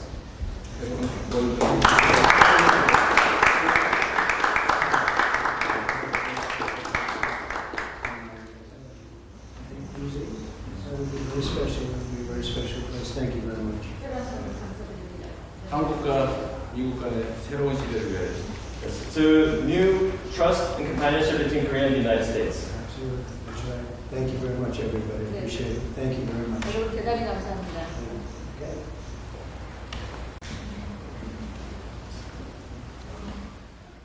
So we just watched the South Korean President Lee Jae-myung giving his gift to U.S. President Donald Trump, the Grand Order of Mugunghwa, the country's highest order. Right. And he also gave the gold crown from Cheonmachong, right? Right. Apparently, that is like the largest and most extravagant crowns that is existing among 6 crowns. And he added that as Shilla brought peace to the peninsula, he wanted to give this gift to Donald Trump for to hope that he also becomes a peacemaker on the peninsula for now. And given that this crown symbolizes authority and strong leadership, I think it means a lot as a gift to the President Trump. Right. It's especially meaningful that Trump is the first American leader to receive the award, the Grand Order of Mugunghwa, as an American leader. Professor Che, what did you think of that gift ceremony? Yes, as you mentioned, surprisingly, it was the first, the Mugunghwa Grand Order, the highest level of South Korean Medal of Honor, that was first granted to American president. Right. And also, I think this is a moment that carried a great symbolic meaning in the history of this bilateral relationship. And it showed how much Seoul values the alliance with the United States. It also shows President Lee wanting to treat Mr. Trump with the highest respect. And, that's very important. And another interesting detail was the gold crown gift. And this is a modern replica of the Shilla Kingdom's royal crown. And I think this was a very smart diplomatic and also diplomatic move and also cultural touch. And very good choice of the gift to Donald Trump. And also it symbolized leadership, because this crown symbolizes leadership, and the dignity, and also shared respect between the two leaders. I think this kind of exchange of a gift between the two leaders is setting a very warm tone before they begin serious talk on real issues like investment plan and also defense cost sharing and the nuclear energy agreement between the two countries. Right, indeed. You just said that it's a perfect gift to be, to welcome President Trump here in South Korea. Very smart diplomatic move. Right. It is beautiful too. Yeah. Well, President, you also mentioned for a new trust and companionship between South Korea and the U.S. Pokyung, I know we've talked so much about tariff deals and also negotiations, but it's easy to be swayed by those pending issues. But of course, we have to talk about alliance between South Korea and the U.S., right? Right. That should be brought up. Oh, regarding the alliance, yes. That is one of the serious issues that the leaders are going to talk about. Indeed. The modernization of alliance. Exactly. And that is actually one of the worrying aspects that we are keeping close eyes on, especially from the defense ministry, because they need to talk about the defense cost sharing, how the U.S. is trying to demand South Korea to have more defense budget and to pay more for the U.S. troops stationed in Korea.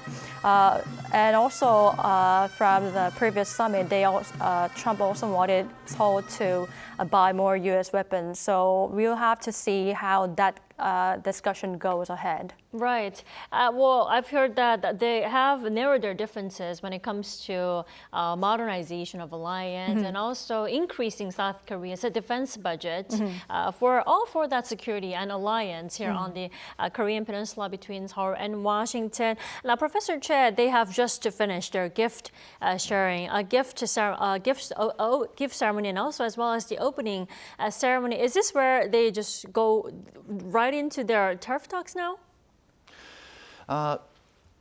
Yeah, so the next step will be the summit meeting between the two leaders, but not just between the two leaders. There will be this meeting will be accompanied by some relevant delegation, especially the commerce ministers of both countries.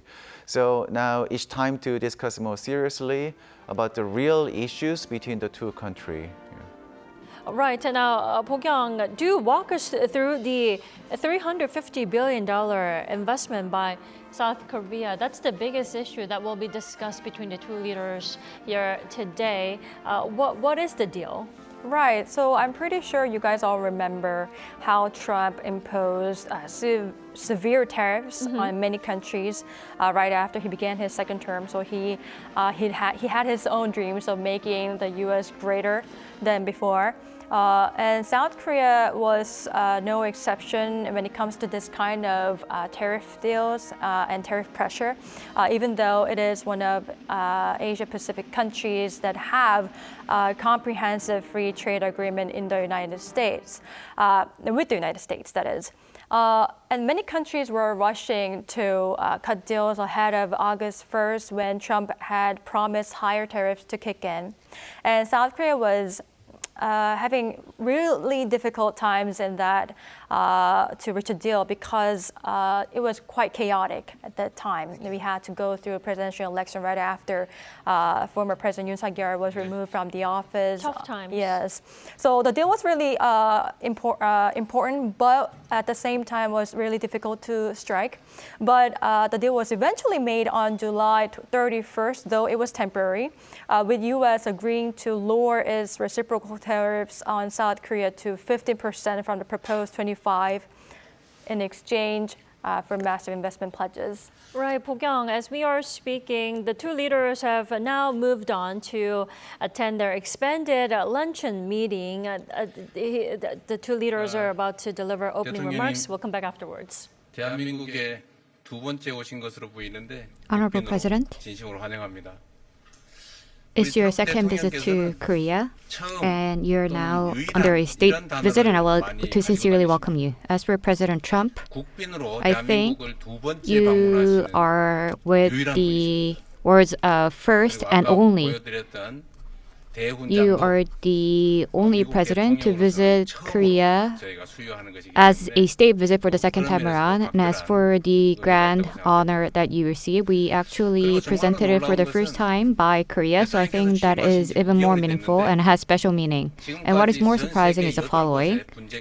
So it's been 9 months since you were inaugurated. 정말로 And 피스메이커로서의 역할을 across the world, 하고 계시고 you have brought peace to 8 different 거의 한 달에 places 한 번씩 in terms of the dispute region. So you are truly working as a peacemaker.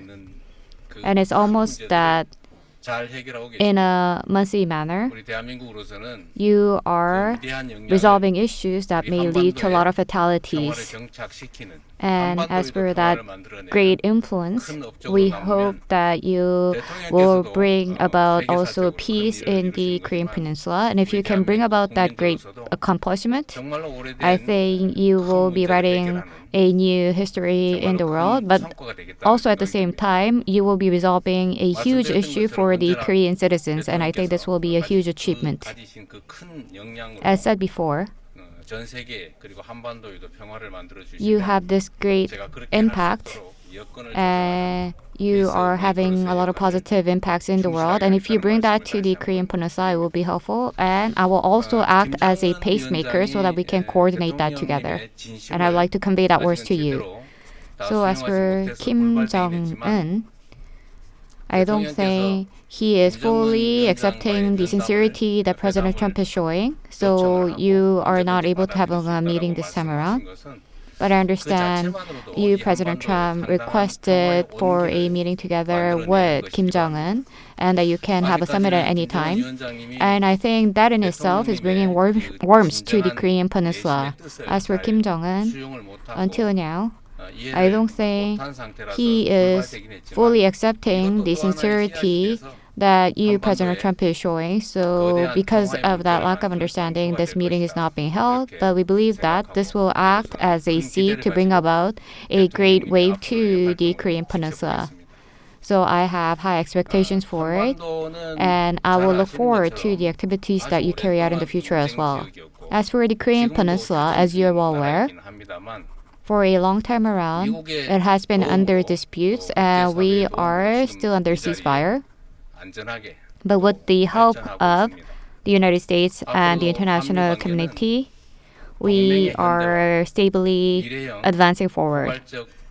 And in the future, we will be advancing our alliance, and I think the future is on building a comprehensive alliance relationship. And Korea will also make sure to develop our defense industry, and we're going to further advance our defense capabilities. And as for the defense expense in Korea, it is actually 1.4 times the annual GDP of North Korea, so it is enormous. When you look at the military capability in the world, we are recognized as number 5. And therefore, we are not facing much shortages right now. But in order to reduce the defense burden felt by the United States, we will make sure to expand our support to the United States and the defense cost.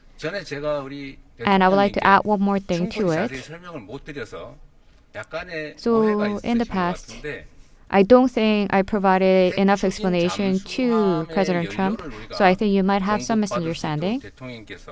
So as for the nuclear power propulsion submarine, so if you could provide a decision to support us on adding that fuel, it would be great. So we're not saying that we're going to make a submarine with nuclear weapons. We're saying that diesel does not have enough propulsion power. Therefore, when we are trying to track the activities of Chinese or North Korean submarines, there are limitations.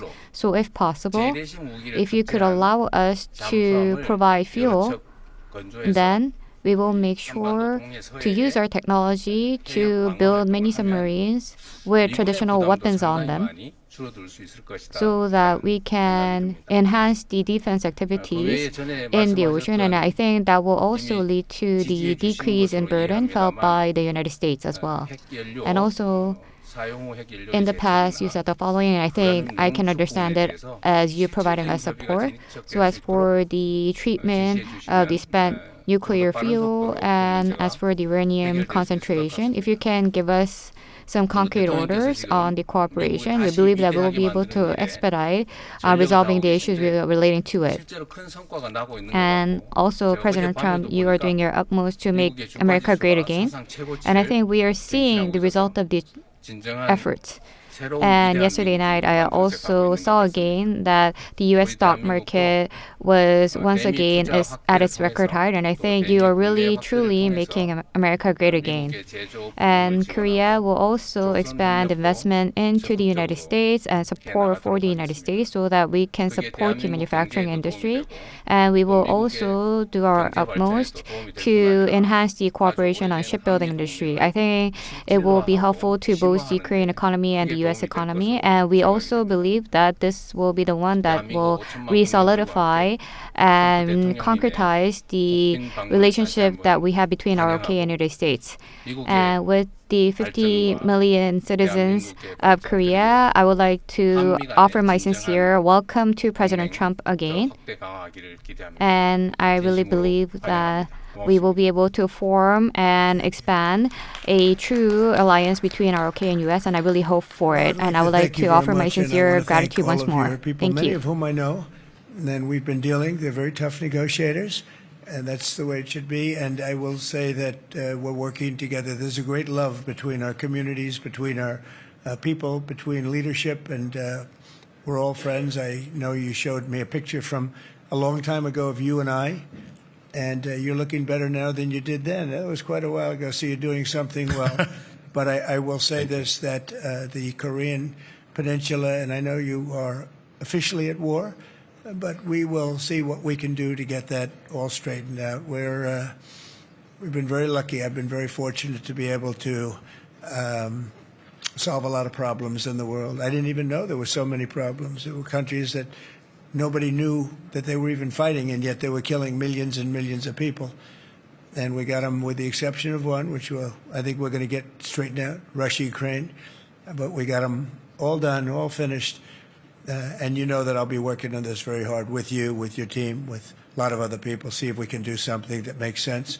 I know Kim Jong-un very well. We get along very well. We really weren't able to work out timing. We have President Xi is coming tomorrow, and that was something that obviously is very important to the world, to all of us. You'll be watching very carefully. We're meeting right here, and we're all looking forward to that. I think it's going to work out very, very well for everybody, and I look forward to seeing him. And that was our focus, really, for this visit. But we'll have other visits, and we'll work very hard with Kim Jong-un and with everybody on getting things straightened out, because that makes sense. You know, I have a couple of phrases that I like. One of them is common sense. It's common sense that should work out, and I feel certain that it will. It may take a little time. You have to have a little patience, but I feel absolutely certain that it will. In the meantime, what you've done is amazing. What you've, first of all, the welcome and the beautiful honor you bestowed on me as the only American president. That's really a great tribute to our country. Not to me, it's a great tribute to our country, but I had it focused toward you as opposed to against you, which some people did. What you've done and what you've created, what you've done in really a very short period of time, relatively speaking, is amazing. It's really amazing. And you're working with us now on shipbuilding because you've become a master of shipbuilding. You know, during World War II, we were the biggest. We were number one by far, the United States. And then through a series of very bad decisions or lack of caring, we really didn't make ships very much anymore. We made other things very well, but we didn't make ships. Well, making ships is a necessity. And I know we're working in the Philadelphia yards and in various other places in the United States where you're coming. We're going to make ships together in the United States, and we're going to start up shipbuilding, and we'll be right at the top, or at least toward the top, in a pretty short period of time. But we have a lot of industries that are together, and we have a lot of industries where we're leading. We're leading in AI now. We're leading in a lot of the different things. We have many car companies coming back, as you know, to the United States. Yesterday I was in Japan, and Toyota is investing $10 billion on building car plants, numerous car plants throughout the country with American workers, largely American workers. And we have many, many of them opening. So we have a lot of industry coming back. We're going to be having, I think by the end of my first term, we should have $22 trillion invested in the United States from other people and countries. And that's a record that's not even close.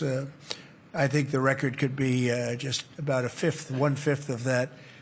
And the previous administration had less than $1 trillion in 4 years. And we're going to have maybe 21 trillion, could be even higher than that in 1 year. So nobody's ever seen anything like, no country's ever seen anything like that. But I just want to let you know it's a special bond that we've had. We've had it for a long time, but you've never had it as strong as you've had it with me. And it's a tremendous honor. I will tell you, driving up in the Beast, that's called the Beast, driving up in the Beast, the limo, with those very powerful people carrying very vicious-looking weapons, it was something. That was some spectacle and some beautiful scene, and I know what goes to making that happen.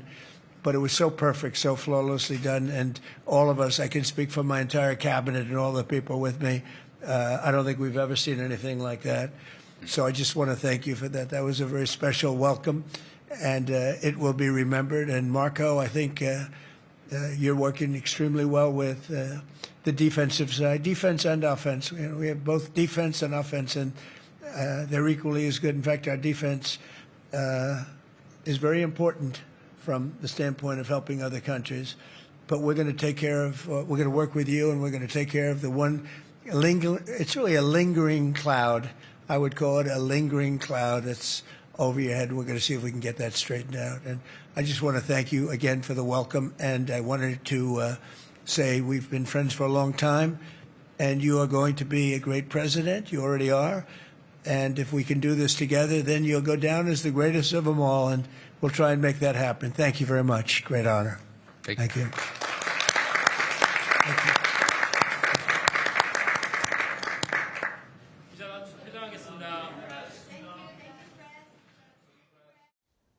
There, we just watched President Lee Jae-myung and his U.S. counterpart Donald Trump exchange opening remarks. Here in the studio, I'm joined by our foreign affairs correspondent, Kim Bo-kyung.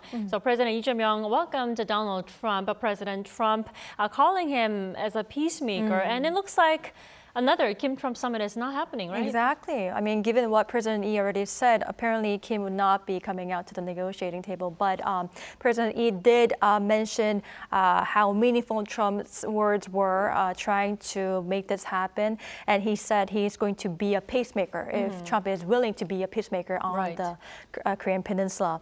What stood out from the opening remarks, those talks, they tapped on the security domain and President Lee talked about how South Korea is willing to reduce the burden from the United States trying to increase South Korea's defense spending. And this part is actually already, the deal has been already struck as far as I know from the previous summit in August. South Korea already decided to increase the South Korea's defense spending to 3.5% of its GDP from the current 2.5%, 2.3% that is.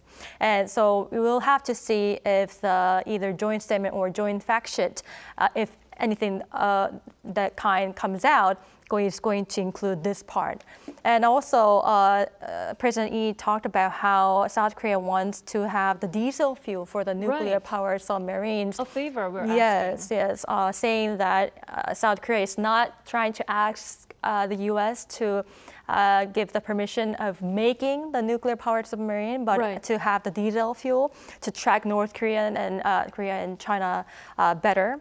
And lastly, he also talked about the nuclear cooperation agreement, how South Korea is trying to revise the agreement, expanding South Korea's rights to enrich uranium and reprocess spent nuclear fuel to a level similar to the Japan's.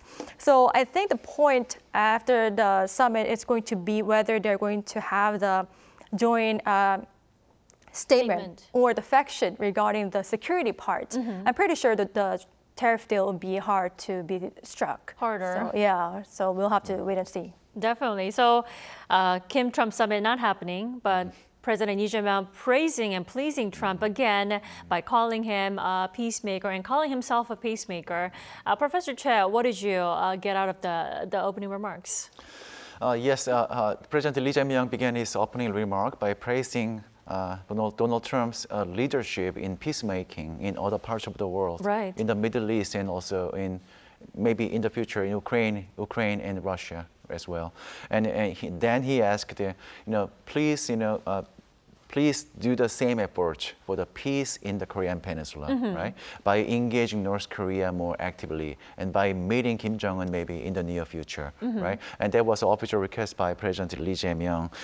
And the interesting point is Lee Jae-myung didn't mention the trade negotiation with Washington. There was no single mention under investment plan in the United States. And also interestingly, Donald Trump didn't really directly talk about this investment plan, but he introduced some investment made by other countries and also foreign companies, right, in the United States, right? And I think this is kind of Donald Trump's style of making soft pressure on South Korea, right? And so I think although in the opening remark, neither leader directly mentioned this top issue, right? But maybe from now on, there will be more serious discussion on this issue as well. Definitely. And also, the President Lee Jae-myung at the last moment of his welcoming message, he mentioned about the nuclear cooperation between Seoul and Washington, and I think this is a very important subject of South Korea right now.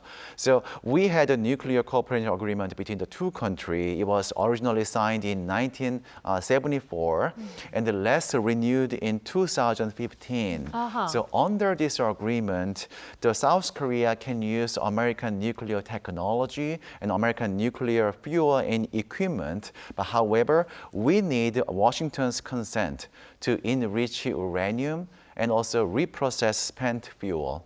Okay, and I think this allowance of the United States and the revision of this agreement is very important because this reprocessing and the enriching uranium is very important for strengthening our energy security and also to protect our environment. Okay, and also export more nuclear power plants abroad. Okay, and that's very important for South Korean environment and also economy. And that's why we are trying to revise this agreement with Washington. Okay, but however, there is understandable concern in the minds of Washington. Right, they are worrying about some possible nuclear proliferation because this enrichment and also reprocessing spent fuel is a necessary first step of making nuclear weapon. Okay, but I don't think so. So we are asking this revision only for peaceful use. Okay, so if we can make this agreement in the right now today, there will be a huge diplomatic achievement of South Korea. I see. Well, that is why President Lee Jae-myung was careful to ask the favor in developing more nuclear fuel for, of course, practical and environmental and peaceful measures and methods.